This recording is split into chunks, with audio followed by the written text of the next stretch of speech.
ஏழாவது முறையா மாண்புமிகு முதலமைச்சர் அவர்களை நான் வாழ்த்த கடமைப்பட்டிருக்கேன். ஏன்னா ஒருவரை முதலமைச்சரை வாழ்த்தும் போதும் இடையில உறுப்பினர்கள் குறுக்கிடுவதும் நான் உட்கார்றதும் இப்ப இது 7வது முறை. மாண்புமிகு பேரவைத் தலைவர்களே, நீங்கள் ஒரு உறுப்பினர் அழைக்கும் போது இன்னொரு உறுப்பினர் குறுக்கிட்டால் நாளைக்கு நானும் குறுக்கிடுகிற ஒரு வாய்ப்பு ஏற்படும். உறுப்பினர் காமராஜ் பேச அனுமதி அளித்து பேசுங்க. நீங்க என்ன பேச சொல்லிட்டாங்கன்னு. ஆமா, நம்ம பிரச்சனை தான் காவேரி பிரச்சனை. இதற்கு பின்பும் உங்களுக்கு 1000 சந்தேகங்கள் 1000 தயவு செய்து கேளுங்க. இது பற்றி அனுமதிப்பதற்கு இடமில்லை. உறுப்பினர் காமராஜ். மாண்புமிகு பேரவைத் தலைவர்களே, உட்காருங்க. மாண்புமிகு உறுப்பினர் உட்காருங்க. இப்ப நான் 7வது முறையா நீங்க பேசும்போது உட்காருங்க. தயவு செய்து உட்காருங்க. பரவாயில்ல, அதனால ஒண்ணு இல்ல. 7வது முறையா முதலமைச்சர் வாழ்த்துறேன். பேசுறேன். அவர் அனுமதிங்க. நான் இவங்க குறுக்கிட்டதுனால 7வது முறையா நான் எந்திரிச்சிருக்கிறேன். 7வது முறையா மாண்புமிகு முதலமைச்சர் அவர்களை நான் வாழ்த்த கடமைப்பட்டிருக்கேன். ஏன்னா ஒருவரை முதலமைச்சரை வாழ்த்தும் போதும் இடையில உறுப்பினர்கள் குறுக்கிடுவதும் நான் உட்கார்றதும் இப்ப இது 7வது முறை. மாண்புமிகு பேரவைத் தலைவர்களே, நீங்கள் ஒரு உறுப்பினர் அழைக்கும் போது இன்னொரு உறுப்பினர் குறுக்கிட்டால் நாளைக்கு நானும் குறுக்கிடுகிற ஒரு வாய்ப்பு ஏற்படும். உறுப்பினர் காமராஜ் பேச அனுமதி அளித்து பேசுங்க. நீங்க என்ன பேச சொல்லிட்டாங்கன்னு. ஆமா, நம்ம பிரச்சனை தான் காவேரி பிரச்சனை. நீ ஒருத்தர் பேசிக்க வேண்டாம். நீங்க ஒருத்தர் பேச வேணாம். மாண்பு உறுப்பினர் காமராஜ் பேச அழைக்க பேசுங்க. அவை முன்னவர் மாண்பு பேரவைத் தலைவர் அவர்களே, அவருடைய கட்சியின் சார்பாக மாண்பு தளவாய் சுந்தர் அவர்கள் விளக்கம் அளித்ததற்கு பிறகு மாறி மாறி எல்லோரும் பேச வேண்டும் என்று சொன்னால் அதற்கு கால அவகாசம் வேண்டும். ஆகவே உங்கள் சார்பாக உங்களுடைய கட்சியினுடைய உறுப்பினர் தெளிவாக இங்கே சொல்லி இருக்கிறார் என்பதை தெரிவித்துக் கொள்கிறேன். மாண்புமிகு காமராஜ் பேசுங்க. மாண்புமிகு பேரவைத் தலைவர்களே, 8வது முறை நம்ம உறுப்பினர்கள்லாம் கமெண்ட் அடிக்கிறாங்க. முதலில் இந்த தனது பிறந்த நாளை கொண்டாடும் மாண்புமிகு தமிழ்நாடு முதலமைச்சர் அவர்களுக்கு எனது உளமார்ந்த பிறந்தநாள் நல்வாழ்த்துக்களை தெரிவித்துக் கொள்கிறேன். சமூக நீதி, கல்வி, தொழில் வளர்ச்சி, பெண்கள் முன்னேற்றம், இளைஞர் நலன், தமிழ்நாட்டின் ஒட்டுமொத்த வளர்ச்சிக்காக அவர் மேற்கொண்டு வரும் மக்கள் நல பணிகள் மேலும் சிறக்கவும், நல்ல உடல் நலத்துடனும் நீண்ட ஆயுளுடனும் மக்கள் பணியாற்றவும் இறைவனை பிரார்த்திக்கிறேன். மாண்புமிகு பேரவைத் தலைவர்களே, அவையில் இருக்கும் அனைவருக்கும் எனது அன்பான வணக்கங்களை தெரிவித்துக் கொள்வதோடு ஆளுநர் பேருரைக்கு நன்றி தெரிவிக்கும் தீர்மானத்தின் மீது பேச வாய்ப்பளித்த மாண்புமிகு பேரவைத் தலைவர் அவர்களுக்கும் மாண்புமிகு முதலமைச்சர் அவர்களுக்கும் முதற்கண் எனது நன்றியினை தெரிவித்துக் கொள்கிறேன். கடந்த 4 நாட்களுக்கு முன்பாக நம்முடைய ஆளுநர் அவர்கள் இந்த அவைக்கு வந்தார். அவர் சென்றபோது அவர் அறிக்கையாக வெளியிட்டது புதிய உதயம் தோன்றிய நாள். நாம் அனைவரும் இணைந்து பயணிக்க தொடங்கியுள்ளோம். இடையூறின்றி வாசித்ததில் மன நிறைவு அடைகிறேன். இது ஆளுநர் மாளிகை செய்திக்குறிப்பு. இவ்வாறு மேதகு ஆளுநர்களே மகிழ்ச்சியுடன் பாராட்டிய பின் வேறு எவரிடமிருந்து பாராட்டு பத்திரம் வேண்டும்? மாண்புமிகு பேரவைத் தலைவர் அவர்களே, நம்முடைய முதல்வர் அவர்களுக்கு. ஆளுநர் உரை என்றாலே ஒரு பதற்றம் நம்மை பற்றி கொள்ளும். ஆனால் இந்த முறை அவை தொடங்கிய உடனே தமிழ்த்தாய் வாழ்த்து கம்பீரமாக ஒலித்தது. தேசிய கீதமும் பெருமையாக இசைத்தது. மேதகு ஆளுநர் அவர்களும் ரொம்பவே சந்தோஷமாக புன்னகையோடு தன் உரையை வாசித்து முடித்ததோடு இன்றைக்கு தமிழ்நாட்டில் ஒரு மாபெரும் சரித்திர புரட்சியை தன்னந்தனியே ஏற்படுத்தி உள்ளார் நமது மாண்புமிகு முதலமைச்சர் என புகழ்ந்திருக்கிறார்கள். இதைவிட இந்த அரசுக்கு வேற என்ன பெருமை வேண்டும்? மாண்புமிகு பேரவைத் தலைவர் அவர்களே, நமது முதலமைச்சர் நாற்காலியில் வந்து உட்கார்ந்தவுடனேயே அரசுக்கும் ஆளுநர் மாளிகைக்கும் நடுவில் இருந்த எல்லைக்கோடு அழிக்கப்பட்டு அது நட்பின் பாலமாக அமைந்துவிட்டது. இதோடு நிற்கவில்லை. மத்திய அரசுக்கும் மாநில அரசுக்கும் இடையே ஒரு இணக்கமான ஒரு உறவு இருந்தால் மட்டும்தான் மாநிலம் வளரும் என்பதை புரிந்து மிக மிக முதிர்ச்சியான ஒரு அரசியல் பாதையை அமைத்துக் கொடுத்திருக்கிறார் நமது மாண்புமிகு முதலமைச்சர் அவர்கள். இதுதான் மற்ற தலைவர்களுக்கும் வழி நடத்த தெரிந்த நமது மாண்புமிகு முதலமைச்சர் அவர்களுக்கும் உள்ள வித்தியாசம் என்பதை இந்த அவையில் நான் தெரிவித்துக் கொள்ள கடமைப்பட்டிருக்கிறேன். மாண்புமிகு பேரவைத் தலைவர்களே, 4 நிமிஷம் ரொம்ப கூட போயிட்டு பேரவைத் தலைவரே, 7 தடவை கொஞ்சம் குறைச்சிங்க. மேல 4 நிமிஷம் 17 நிமிஷம் ஓடி வச்சு 8 தடவை எந்திரிக்க மாண்புமிகு பேரவைத் தலைவர் 5 நிமிஷம் கூட அனுமதிக்கணும்.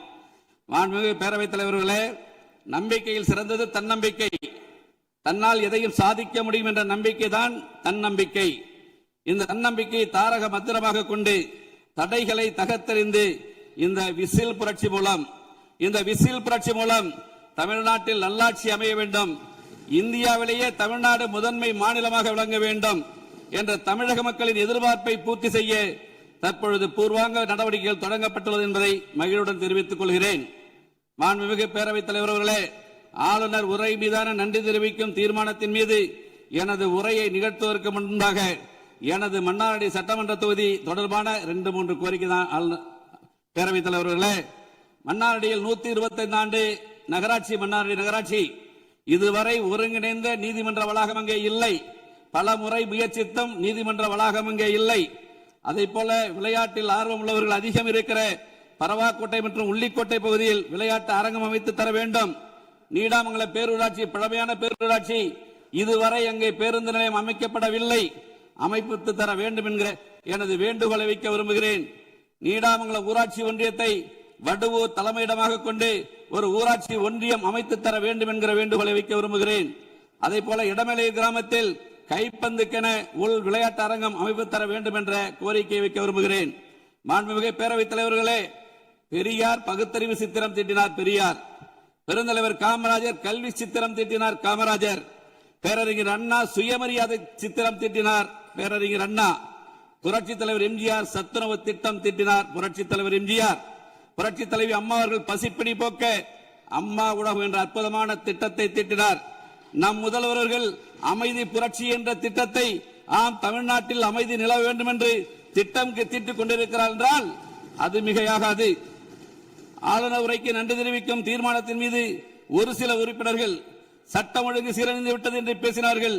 இந்த சூழ்நிலையில் கொலை, கொள்ளை, பாலியல் துன்புறுத்தல்கள் ஒரு சில மாதங்களுக்குள் கட்டுக்குள் கொண்டு வருவது என்பது யாராலும் இயலாத காரியம்.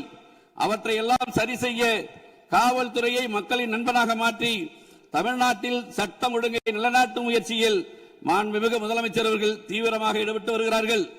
ஆளுநர் உரை பத்தி 18 பெண்களின் பாதுகாப்பினை பேணி காப்பது, பெண்களுக்கு எதிராக இரும்பு கரம் கொண்டு ஒடுக்குவதற்காக சிங்கப்பெண் அதிரடிப்படை உருவாக்கப்பட்டிருக்கிறது.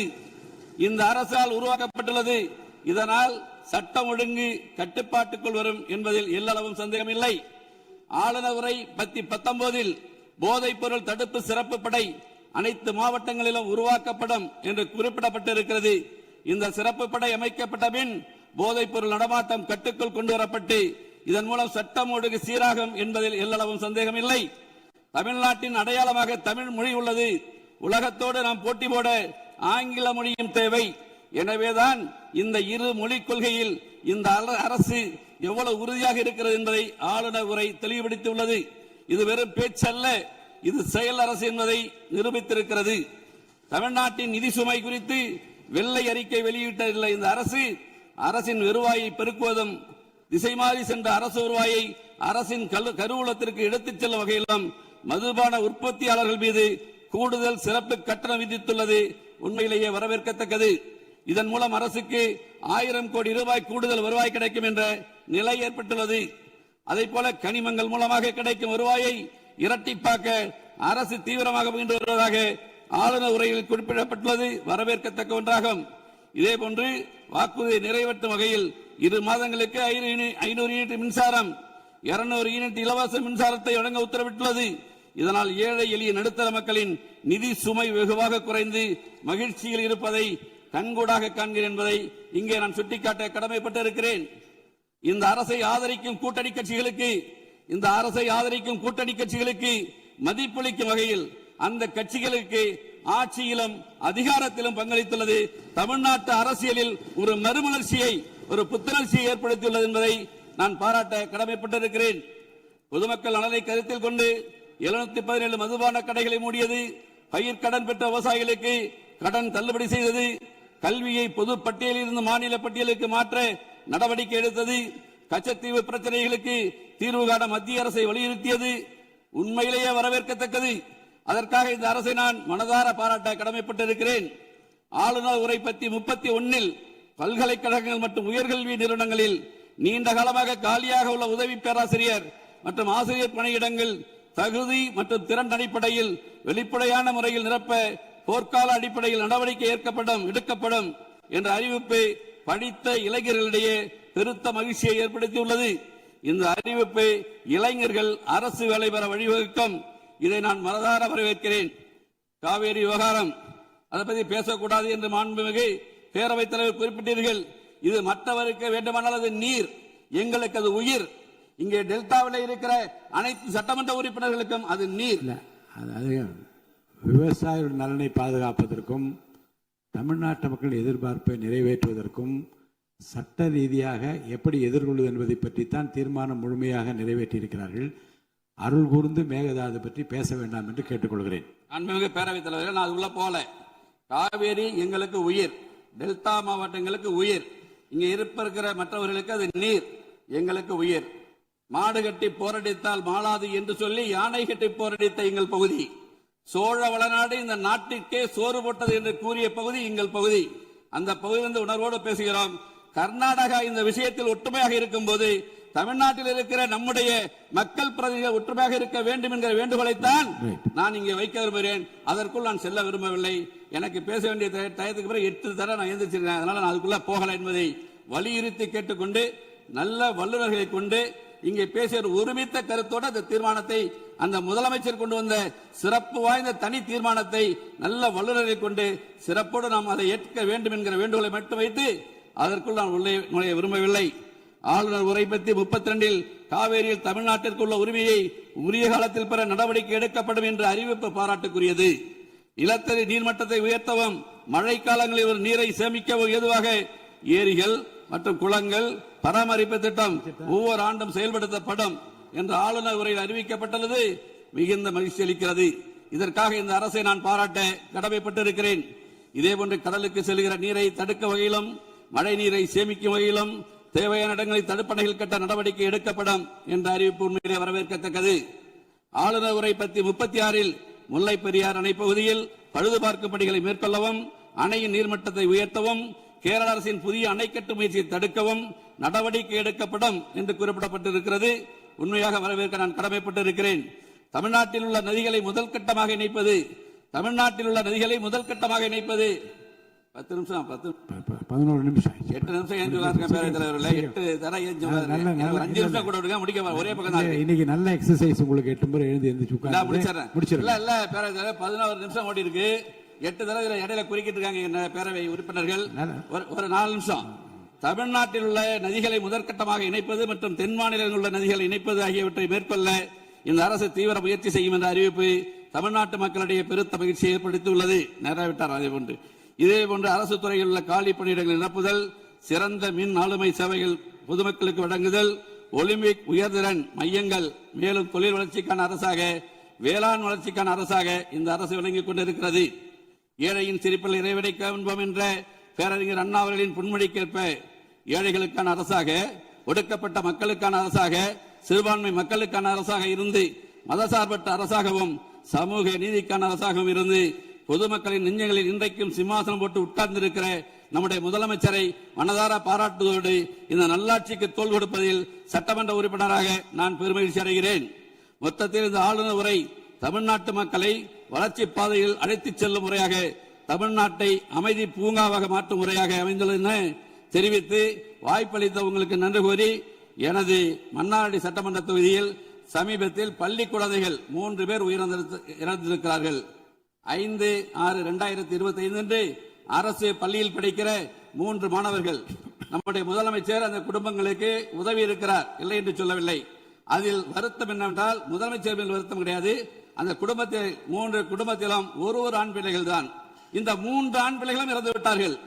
அந்த 3 குடும்பத்திலும் ஒரு ஆண் பிள்ளை, ஒரு குடும்பத்தில் ஒரே ஒரு ஆண் பிள்ளை, இன்னொரு குடும்பத்தில் ஒரே ஒரு ஆண் பிள்ளை, இன்னொரு குடும்பத்தில் ஒரு ஆண் பிள்ளை ஒரு பெண் பிள்ளை. மொத்தத்தில் அந்த 3 குடும்பங்களிலும் 3 ஆண் பிள்ளைகளும் இறந்து விட்டார்கள்.